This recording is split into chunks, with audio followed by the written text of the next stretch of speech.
I'm here with Brian Anderson. He is the beverage manager here at Hotel Julie, and more importantly, here at the Riverboat Lounge. I've got a weird fascination with hotel bars. There's just something about them. They're welcoming, yet usually very unique. Tell me a little bit about the Riverboat Lounge. Well, we hold, actually the most unique thing is probably our wine machine. It holds 16 different wines. You actually go up and you want to sample ounce and a half, 3 ounces, 5 ounces. You get a card, you stick it in the machine, you sample the wine. That's interesting. We're the only ones in town that have it. It's very unique. Wow.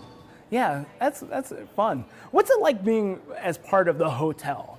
Part of the history of the hotel, being a hotel bar, you get to meet guests from everywhere, hear a lot of different stories from different people from all over the world. So. Right. So we got a couple cocktails in front of us. Tell me, let's start with this guy. This is kind of one of your premier drinks here, right? Oh yeah, that's our Riverboat Old Fashion.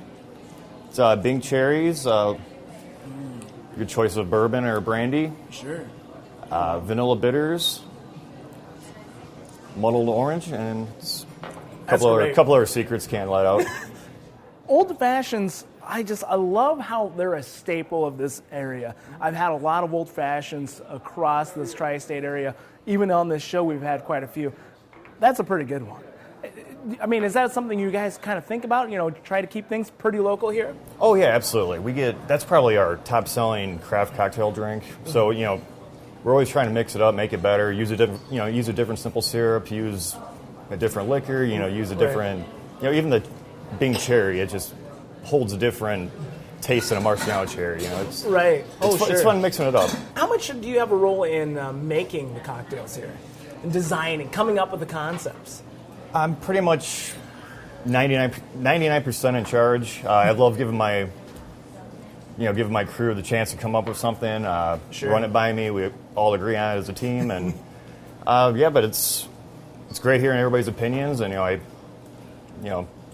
somebody always knows something more about the next drink. There's always different ways to make it better. And it's easy to spot the winner. When you get a line of cocktails in front of you, and you've got a bunch, everybody going, that's the one. Yep. Speaking of the one, this is an upcoming one that you guys are going to be doing quite a bit here. What is this guy? That is called Perfect Pear.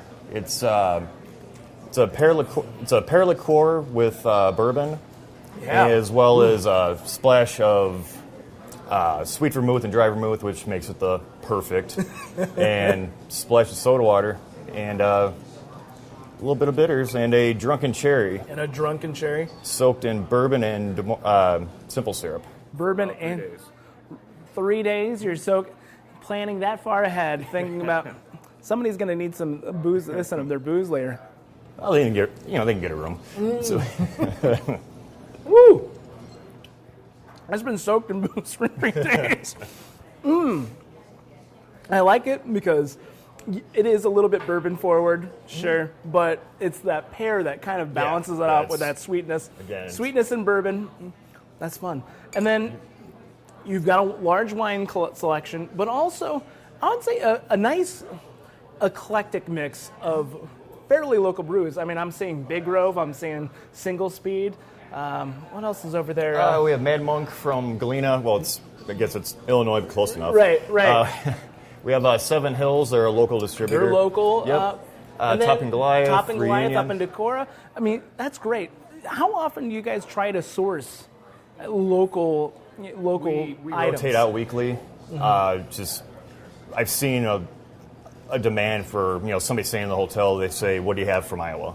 Sure. And every establishment's going to have Busch Light, Bud Light, Miller Light. Right. Let's be different. Let's have only local brews on tap. So it's worked out great. Wow, those are a couple great cocktails. Tell me, what's the vibe? What's the ambiance here that makes Riverboat so unique?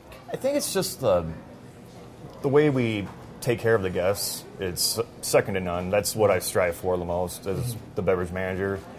People feel comfortable. We have some great acoustic local music Fridays and Saturdays. People just come in, nice quiet place to have a cocktail. Yeah. This isn't your dance club. This isn't the place where you go put the jukebox on super loud. It's a very quiet. I love the booths. I love just the intimate nature of it. And I think it brings that hominess along with, being a hotel. Right. Well, Brian, thank you so much. Great cocktails. I love this bar. It's probably one of my favorites in Dubuque, and can't wait to stop down for another couple of beers. Thank you. All right, have a good one. Thank you.